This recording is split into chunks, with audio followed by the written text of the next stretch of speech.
garaan nan danda'u jechuudha. Silaan argee garaa hidhadheetuma isuma san irratti naqee firraa'ee mana keessatti garuu itti cufee biraa deemullee garaan nan danda'u. Isuma rabbiin naa haafidu mana kanatti yoo naa dhufuu baate bakka arge sanitti ani dhiisuudhaan taa'utu yaadate isaanii taanii lubbuutii yaadda taanii lubbuuteetu dabraa abbaa bilaalaan sitti. Assalaamu alaikum warahmatullahi wabarakaatu. Jira jirtanii hordoftoota fi kabajamtoota kiyya akkamii nagaa qabdanii jirtanii jabaattanii nagaa qabdanii jajjabaattanii isiniin jecha alhamdulillah kun wardaan ni jirti. Egaa akkuma agartan sani halillee hidoo isinii galakkisee ture mana biiftuu dhaqee. Biiftuun kunoo Abrahaam gawaan ittiin jiru ni agartan garuu bakka fedhe seenullee na jalaan bahu. Hin dhiisullee maaliif hin dhiifne yoo jettan taate qotaa isaatiif hin dhiifne. Kutee jette ilmaan biratti galuudha. Mere hin agarre jechuudha. Anaa achi dhaqee anaa maa dhufuu deemu inni gaa dhagee kanarraa na jalaa godhe jechuu achumatti. Hogganaan achii gabba'u achumatti deebi'e jechuumas. Manuma sanitti deebi'e jechuudha. Zangumaan achii gabba'u na eegee.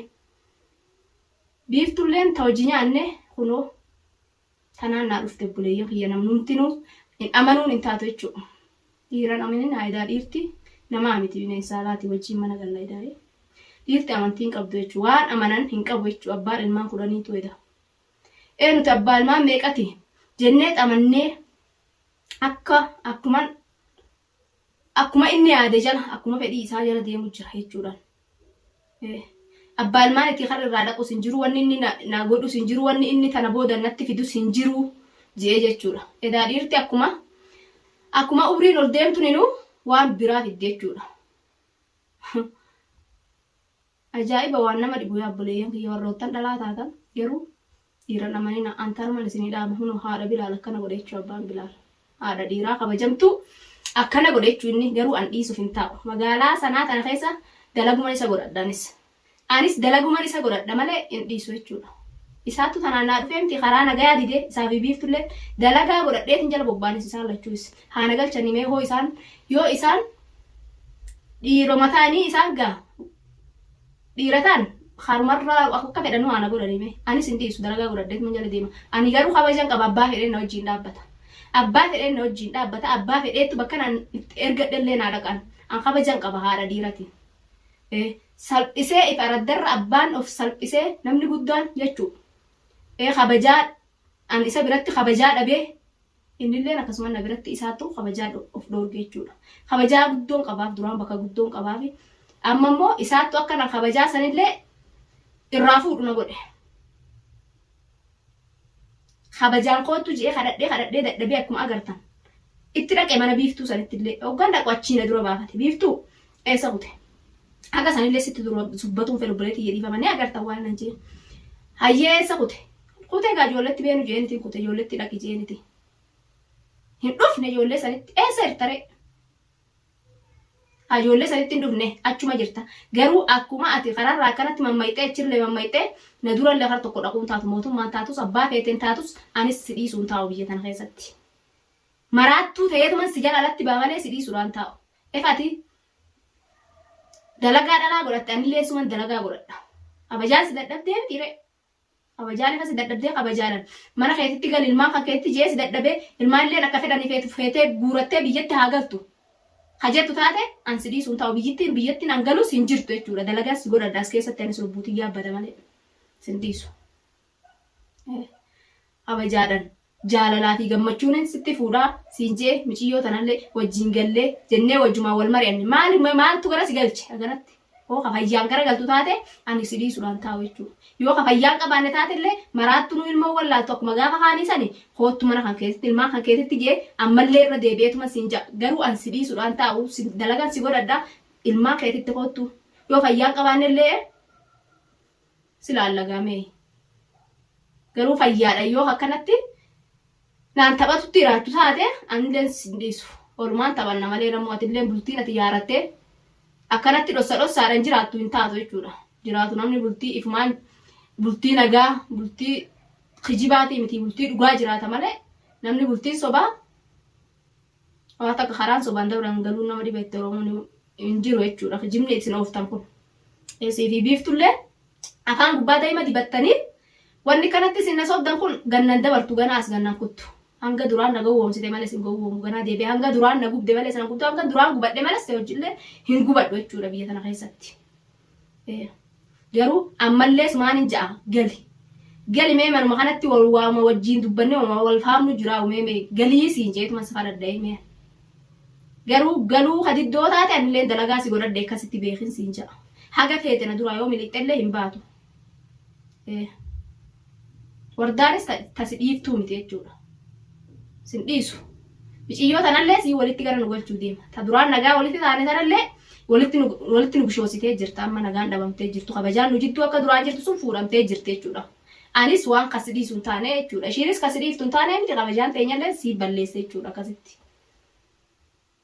garuu an ammallee galuman siin jaa sumaan kadhadha ammallee irra deebi'ee galuman siin jaan dubbii tiyyoo dhageessee waan manillee si biratti kabajaa akka qabaadhu taate si kadhachuutti hin jira dhaqee achillee dura deemtee miti galuma baatee ol deebitee tokko achii ba'uu nan beeka harri biraa haati dhayixee hin jiru achumatti oloo deebite garuu ifamaa wajji obboleeyyan keessanillee wardaan maraatullee dhanaanii jira fayyaadhaan qaba anee jaalalaa kanallee hattaalummaa nama iddoo oofan jinaani haqa rabbii dubbate mucaan kun akka obboleettitti na laaleet haqa jiru naa baase jechuudha ubrii isaa dheeressuu hin tuqinaa isallee du'aayii godhaaf malee namni obboleeyyan wajjin dhalatee qabu jechuudha namni rooroo dhalaa hin dandeenye hin tuqinaa isallee innilleen obboleettii wajjin dhalateen qabaayii akkuma obboleettii tiyyatti na siyaasi yaadee sii dubbadhee ifirraa usafaan fi dhukkubsine jechumaaf khayrii naa yaate ammallee quba qabaa akka isaan itti jiranii naaf fidanii takka takkaan haa jiraatu haa naa fidu waan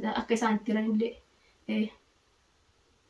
naaf fidan mallee hin tuqina isallee hin tuqina anis isa dhiisuudhaan taa'u innis kabajaa wallaalee kabajaa dhabeemti efa kabajaan dhabamte nu wal dhiisuudhaan teenyu jechuudha garuu biiftuu hin tuqan arrallee borullee ishiin tuqu amma ka walitti nu fide isa malee ishiin tuqu isa immoo dhiisuun taa'u bakka fedhetti yoo achitti mana sanitti argallee dhiisuudhaan taa'u ishiin ammoo yoo ishiin hin tuqinan ani hin tuqu ishii abbaan bilaal ammoo ofiif ifitti na kaase ani nama tuquu hin dubbadhu kabajaa godheetiif isa kabajaa isaa kabajaa ofirraa fuudhee jechuudha kabajaa ofirraa fuudhee isaattu akkan an mana alatti ba'ullee na godhe jechuudha garuu an isa dhiisuudhaan taa'u akkanatti isan dhiisuanillee akka kara beetuman san booda akka afetti hafa malee akkanatti araddaa keessa deemee gisa ifiin fedhe deemee quufee naannee boodarra natti as deebi'u jechuunis yoo sirraa'ee taa'e ammumaan sirraa'ee taa'a malee sirraa'ee akkanan ji'uu ni gallaasan mariisa walumaan mari'annee hin galluu taatus walumaanee hin gallu walumaan tetteenye yoo jees as garagalee naan mari'ate yoo ni teenye jeesan akka inni ji'u jalan deemee marii isaatiin waan isaa bobba'ee galuuf jecha garuu san hundaa'u baldeessee jira ammaan tana aniin kophaa galtus hin jirtu jechuu ilmaan guurtee aniin ilmaan guurtee kophaa galtus hin jirtu manuma kan keetitti ilmaanitti koottuun siin jaan ilmaan kan keetitti ilmaan keetirraa dheessitee bakka dhayituun qabdu sidhiisuun taa'u mootummallee sin dhiisu heera fi seeratti illee wanni sidhiisaan jirtu abbaa ilmaaniiti ati araddarra olii gaddeemuu nama dardara shabaaban taane ganaadha nama guddaadha jechuu qiyya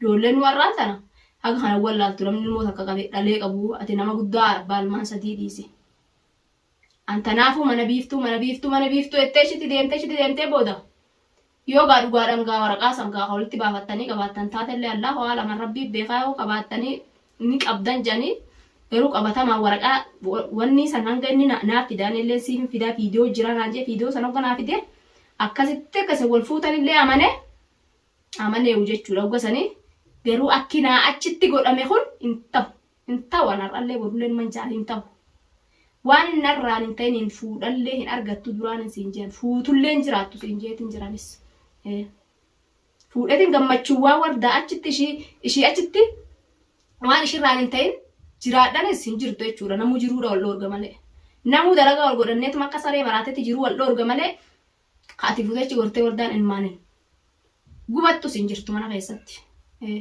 jiruun biyya namaa ta'ee fuuna gubdee amata meeqasee wajjiinis asitti gubachuu jiru kana ammallee ni gallaa rabbiin keessaan waa galchuu jeenaa akkanatti taaggaltu tana akkanatti hamilee tiyya dakatti katti na cabsite laalati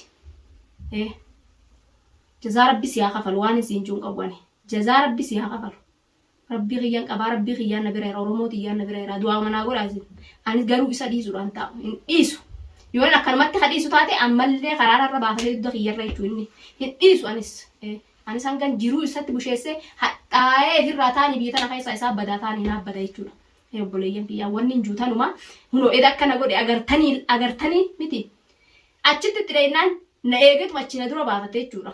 Ogan ol seenu muciyyoo malee wanni takkan jirtu akkuma agartan sani garaan na gubateetiin gubadhee waan ta'u wallaalee halkan gurraacha jechuun ilmaanillee narratti rafanii akkuma isin agartan sani kaasee harkisaa jechuun gana ammas biyyitu walitti hin dhiyaatu sanuu bakki nangalu baadiyyaadha. Harkisee ka'ee achi kaan duddarra kaadhee kaan lafarra harkisee makiinaa horsiisee galee jechuudha halkan kophaatish. Nama raachuuf deemanii sammuu xiyya gara nagalchee araddarra nagussuu deema malee waan biraatiin deemu yan. Haadha ilmaaniiti maal godhaa ilmaan isaa iyyoomsuu fedha yaa Oromooti isinillee itti narraa hima ilmaan isaa iyyoomsuu fedha malee inni ayyoon hin dantaadha jee dantaadha beefirraa. Inni akka isaa kanatti gabbeetuma ofirraa wanni jee garaa dhalee anillee garaan nan danda'u waan isa akkamitti garaan danda'e hin jaa. Garaan nan danda'u jechuun silaan argee garaa hidhadheetuma dhisuma san irratti naqee ofirraa mana keessatti garuu itti cufee biraa deemullee garaan nan danda'u buleeyyan ta'e. Garaan kana gaanan dhalee garaan nan danda'u jechuudhaan akkasitti yooni garuu isuma rabbiin naa haafidu mana kanatti yoo naa dhufuu baate bakka argesanitti ani sadiisuudhaan taa'utu yaadate isaanii taa'anii lubbuutii yaadabraa taa'anii lubbuuteetu dabraa abbaan ilaalan sitti himeetiin jiran atilleen harkaa maaf hin naqini mana keetitti ilmaan kan keessatti galiin siin jaa wanni siin juutan maammataa kiyya gara nagalee jira maraadheetiin jira sammuu tiyya shaw na gootee jirti.